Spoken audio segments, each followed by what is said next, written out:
व्यक्ति था, लड्डू गोपाल जी की सेवा करता था, लेकिन उसका एक मित्र था, वो शंकर जी की सेवा करता था। और शंकर जी की सेवा करने वाला जो मित्र था वो बड़ा धनवान हो गया, और लड्डू गोपाल जी की जो सेवा करता था वो अभी भी साधारण सा ही था। एक दिन दोनों मित्र मिले तो शिव जी की आराधना करने वाला भक्त लड्डू गोपाल जी की आराधना करने वाले से बोला, भाई तुम आज तक कभी उठ नहीं पाए, तुम उसी स्थान पे हो, उतने ही दायरे में हो, कभी बढ़ नहीं पाए आगे। गोपाल जी की सेवा करने वाला बोला, मेहनत तो बहुत करता हूं लेकिन क्या करूं, बढ़ ही नहीं पा रहा। शिव आराधक ने कहा कि एक काम करो, तुम अपने आराध्य बदल दो। ये तुम गोपाल जी की आराधना करते हो ना, इनकी जगह तुम शिव जी की आराधना शुरू कर दो, देखना कैसे जीवन में बदलाव आएगा।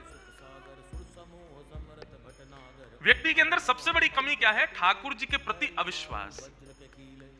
अब उस व्यक्ति ने यही किया कि गोपाल जी को ले जाकर के तो अलमारी में रख दिया, दूसरे दिन एक शंकर जी ले आया और शंकर जी का बढ़िया रुद्राभिषेक करके, त्रिपुंड लगा करके, बढ़िया ज्योत नैवेद्य आदि सब अर्पित करके, अगरबत्ती जला करके ओम नमः शिवाय का जाप करने लगा। और अब तक गोपाल जी की सेवा करता था, वो गोपाल जी अंदर बैठा दिए एक अलमारी में, उनकी सेवा बंद। ओम नमः शिवाय का जाप करने लगा। जैसे ही इसका जाप पूर्ण हुआ, मालाओं को नेत्रों से लगा करके इसने शंकर जी को प्रणाम किया, तभी देखता है कि अगरबत्ती का जो धुआं था ना, वो उसी अलमारी की तरफ जा रहा था जहां गोपाल जी बैठे थे। तो इसके मन में भावना आई कि आज तक इनकी आराधना करता रहा तो मुझे कभी कुछ दिया नहीं, आज तक भी मैं सामान्य हूं, और अब मैं शंकर जी की आराधना कर रहा हूं, उनको नैवेद्य धूप दीप दिखा रहा हूं, तो अगरबत्ती की सुगंधी भी उनको नहीं लेने दे रहे, खुद ले रहे हैं अंदर अलमारी में बैठ के। रुको, इनको अभी बताता हूं। उठ करके गया, अलमारी खोल करके जैसे ही गोपाल जी को पकड़ने लगा, इतने में ही गोपाल जी सच में प्रकट हो गए और उस प्रकट होकर के उसका हाथ पकड़ लिया। जैसे ही गोपाल जी प्रकट हुए, उस भक्त ने कहा, बोले भगवान आप प्रकट हो गए? बोले हाँ प्रकट हो गए। बोले तो फिर ये तो मैं सबको बता दूंगा कि भाई शिव जी की आराधना से गोपाल जी प्रकट होते हैं।